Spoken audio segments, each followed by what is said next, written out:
the dollar squeezing higher like this is reflecting the fact that there's massive problems growing or percolating in the global financial system and the credit markets.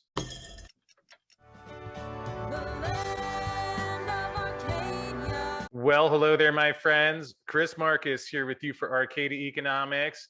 And it is time once again for Dave Kranzler's bi-weekly gold and silver report.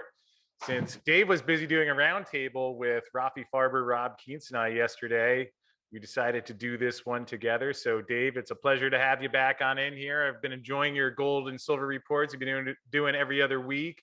Nice to finally catch up with you again directly to go through what you're seeing. And how are you today, my friend? Doing okay. And just as a reminder, bi-weekly means twice a month, every other week.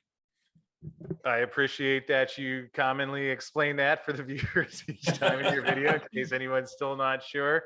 So now that we've got that important stuff out of the way, the main theme so far we've seen this week, a fair amount of paper, gold, and silver selling. So prices down on both of those. Also, although some of the things that we've noted amidst that is that the futures have gone into backwardation at a few points this week for silver, I believe gold as well. And also we have continued reduction in the bank short positions. Looks like the swap dealer is net long in silver. So we'd love to hear what you're thinking about that, and you can jump right in. Sure. So, in terms of what's going on with the dollar, right? It's like it just keeps going higher inexorably, it seems like. And my contention is that that is a bad omen for the financial system, because it reflects, first and foremost, the dollar, even though we know that it's being slowly phased out of being the reserve currency by the rest of the world, it's still considered a flight to safety asset, especially for Western financial money managers. When the dollar squeezing higher like this is reflecting the fact that there's massive problems growing or percolating in the global financial system and the credit markets. And the evidence of that is, I don't know if you have the charts from our live roundtable, but the MOVE index is now at its highest level. The MOVE index is essentially the VIX for the bond market. So, and as the MOVE index goes higher, it means the volatility and the risk perception connected to the credit markets and the bond market is rising. And as you can see, you don't want to do the 30-day trial.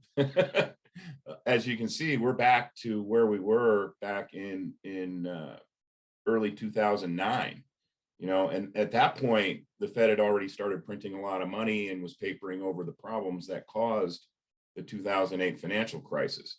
But really, to me, it's more important to look at we're back to where we were in 2007 and 2008 when it was spiking higher.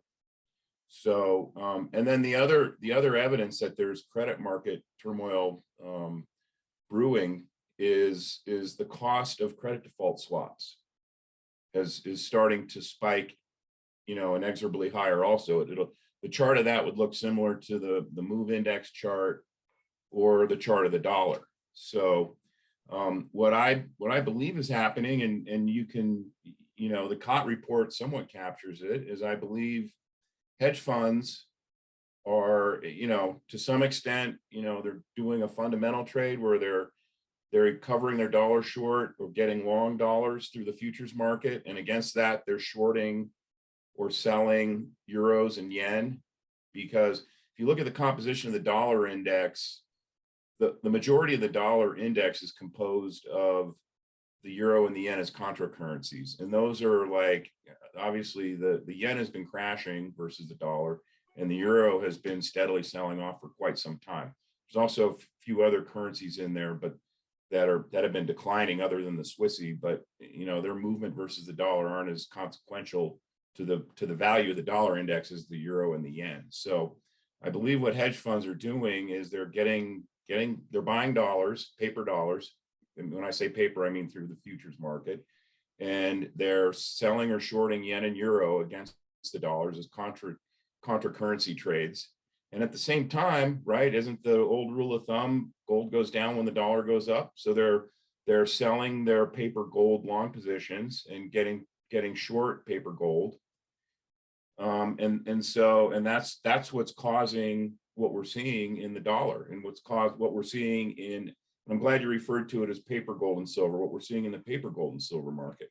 It's not happening. What's going on in the paper gold and silver market isn't being reflected in the physical market. I mean, I've been asking people for weeks now, please identify large entities that are out there on the global market selling large quantities of physical gold. You can't do it because there aren't any. Yeah, mining companies are selling gold and silver, but that's because it's their business. It's how they keep the lights on. And the banks are, they're brokering that gold and silver into buyers. So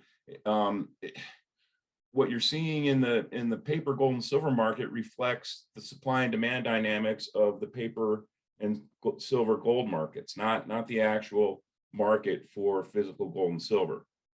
So that's why I'm not that worried about the recent. It's been kind of an ongoing sell-off in the precious metal sector, because what's going on right now reminds me a lot of the summer of 2008, when everything went lower at the same time and the dollar went higher.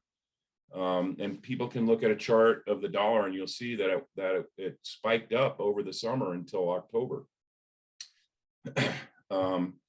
And I think at some point, and again, who knows what the timing on this is? I mean, we could go a lot lower in the precious metal sector. I have no idea. But just know it's being driven by paper sellers. At some point, this thing's going to bottom out and we're going to move a lot higher. And what the catalyst might be, the credit system, the credit markets blow up. I mean, another piece of evidence that the credit markets are blowing up, especially in the EU, is if you look at the stock chart at Deutsche Bank, it's down almost 50% since April. And Deutsche Bank is the most systemically dangerous bank in the world. It has been for, since the great financial crisis. It's been kept alive and on life support by the German government, the Bundesbank, the ECB, and the Fed. And they're losing control of that again. And Deutsche Bank stock price is our evidence of that. Yeah, and Dave, it's down more than 50% since April now, or since February, whatever. Yeah, slightly more than 50%. And back to that move chart, as you were talking about, I was noticing in the background, we're recording on Wednesday. It's up almost 12 points, 8.32%, which pretty big move for any asset. But we see here, this is as far back as the chart goes. The move today brings it up to 156, a point we've only hit, I guess technically if you call this 2 here, then 4 times, but this is the 3rd time really, if you count that as 1, and here's the first one. And if you pull back at the 5-day, you see here it was June 29th, just last week at 130. It sure seems like that's quite a spike. I mean, even going back down here from last September has gone up quite a bit, but really accelerating in the last couple of days amidst people seeming to become, maybe not more comfortable isn't the right word, but aware that despite proclamations of no recessions, everything is great. It turns out that may not be the case. Yeah, I agree with that. And I would not be surprised if at some point, and, again, it's, as you can see, it's a volatile index. If some of the central banks come out and start hinting that they're going to reverse their so-called tight monetary policy, it may calm the credit markets for a few days or a few weeks. But at some point, that thing's, I bet you we spike up higher than where it was in 2008. Yeah, and just, not that this is the only data point, but one thing worth mentioning, I saw just today, Biden administration plans to make sweeping changes to the broken student loan system. A lot of talk about loan forgiveness, which on one hand sounds great, but again, just showing that they're not going to stop spending anytime soon. I don't think Biden is going to be able to get approval for that from Congress. I think what he's doing is he's doing vote gathering, and he's catering to the wrong audience because, per the last few elections, vote gathering for the Democrats ahead of the midterms. We're 5 months from the midterms. So, but if you look at the voting distribution for the last couple of elections, the under 30 crowd's not exactly aggressive about turning in their votes. So, and the demographic that he's going to piss off with that are the people who do vote. So, it's just another one of the things that the Biden administration, not that Biden's making decisions or capable of making decisions, but it's another thing that they're bungling. So it'll probably be another nail in the coffin for the Democrats in November. Well, it's certainly an unusual political environment in the midst of what's happening financially. We'll leave thoughts on Biden aside, just some bizarre things happening. And anyway, back to what we mentioned earlier, I have pulled up here is the COT report. And perhaps you could take a look through and share with folks what you're seeing in terms of the recent changes here in gold and silver. Sure. So this is the disaggregated commitment of traders report, and the caveat is that the data is compiled by the banks that operate the COMEX, and then they send it to the CFTC, and the CFTC publishes this once a week on Fridays. The cutoff date for the data is the prior Tuesday before the Friday that it's released, even though they could release this data every day real time. And what I wanted to show here, and it kind of dovetails with my thesis that the hedge funds are getting long the dollar and selling paper gold and silver positions against that, is you can see here. So if you look at just silver, which is the top one, and I've identified the producer, merchant, processor, blah blah blah category. That's maybe mining companies. It may be refiners, and it's for sure jewelers, big jewelers who obviously need gold and silver for their products. And then the swap dealers are basically the banks, and the managed money are basically the hedge funds. And for the most part, it's the banks versus the hedge funds in terms of the open interest. And you can see I've circled in green, the banks are now net long silver. They've been net long silver for a few weeks now.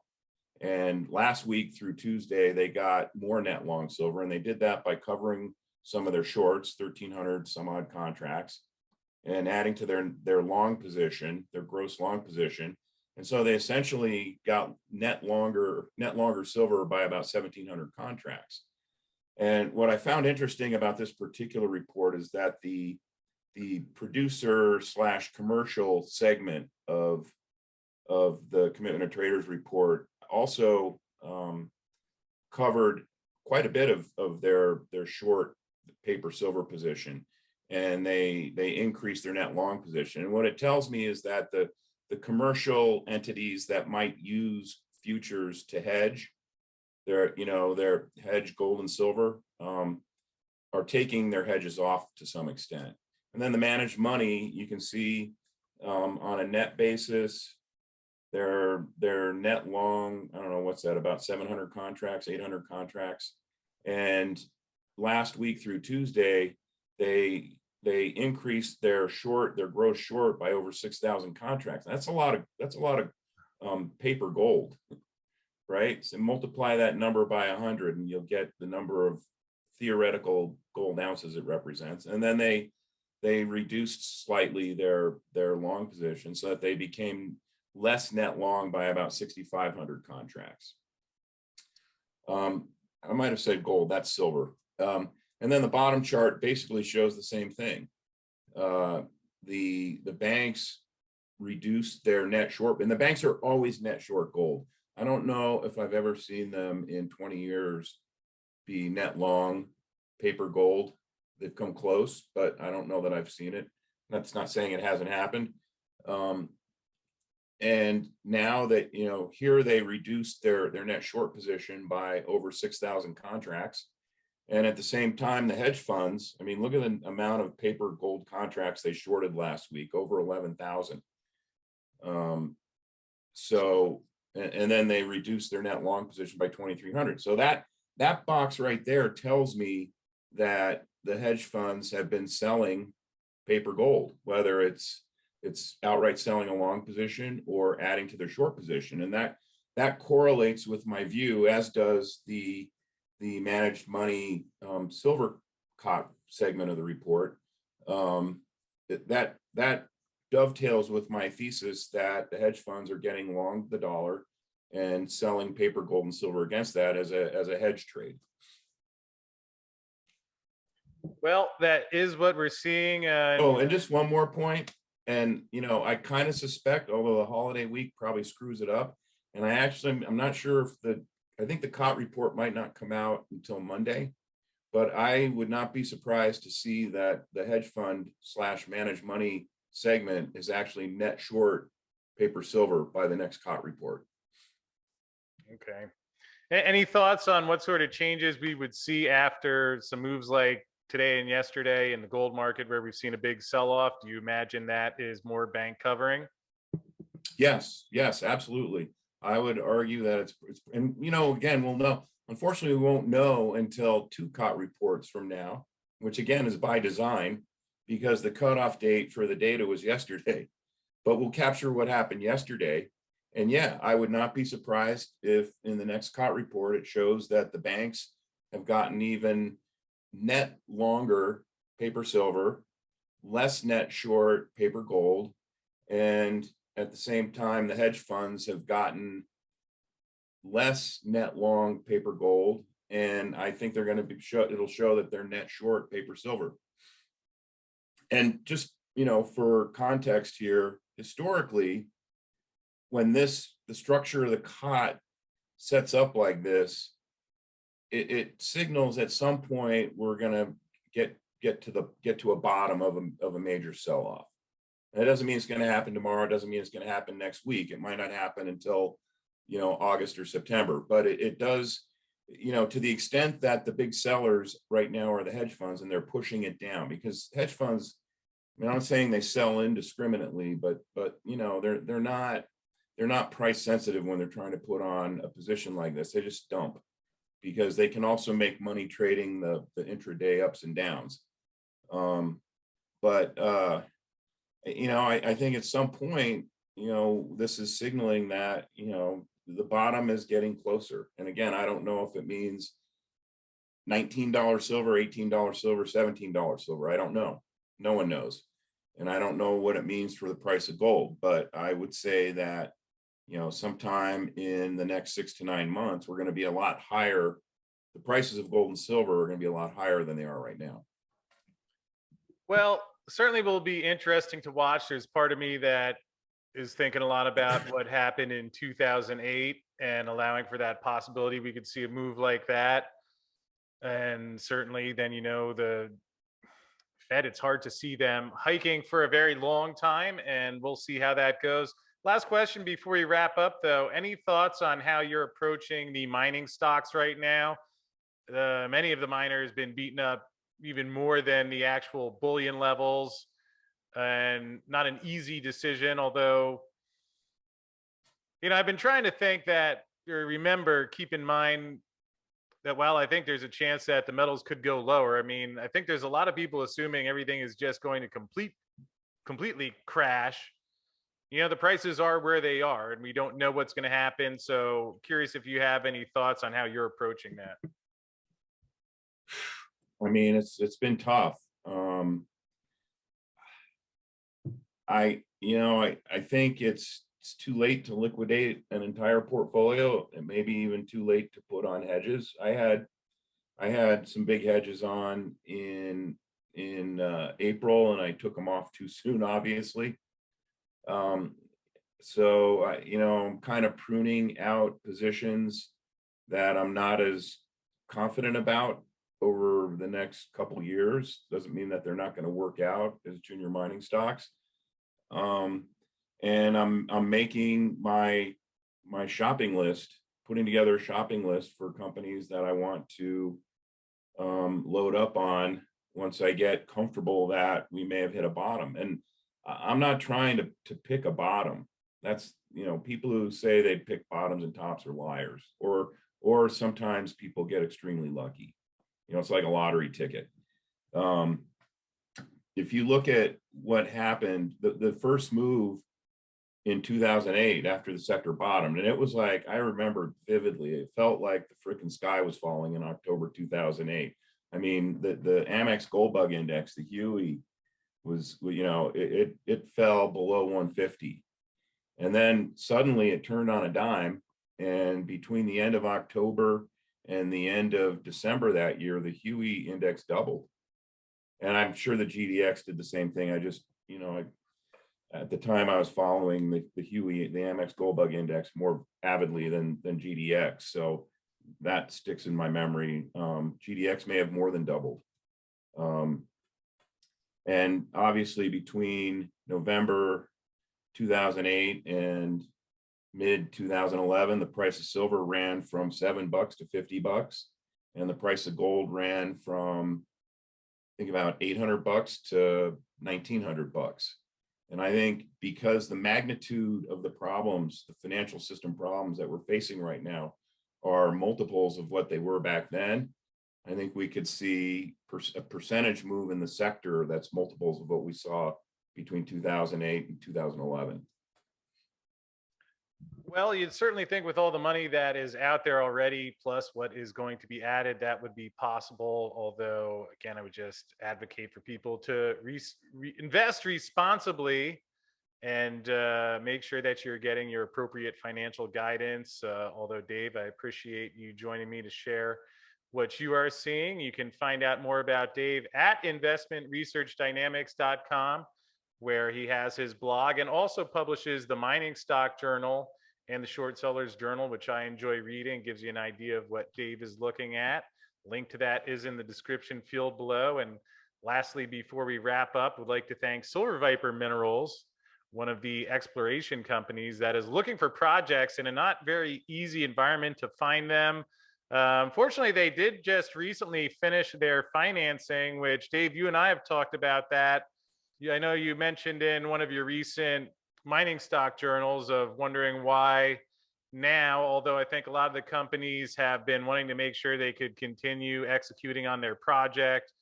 Silver Viper looking at the El Ruby discovery project and fully financed for that. And I know you cover them from time to time in your journal. So thank you to Silver Viper for bringing us today's show, and Dave Kranzler for joining me. Thank you, Chris. Just to note, I couldn't believe how low the price of Silver Viper got. That's a stock that could quadruple or quintuple in the next move up. Well, I appreciate that, and I enjoy the comments that you have on them. And I know it's not an easy environment, because what are people to do? If the gold and silver prices go lower, the mining stocks could as well. Although I think there's a lot to what you said about not trying to be a market timer.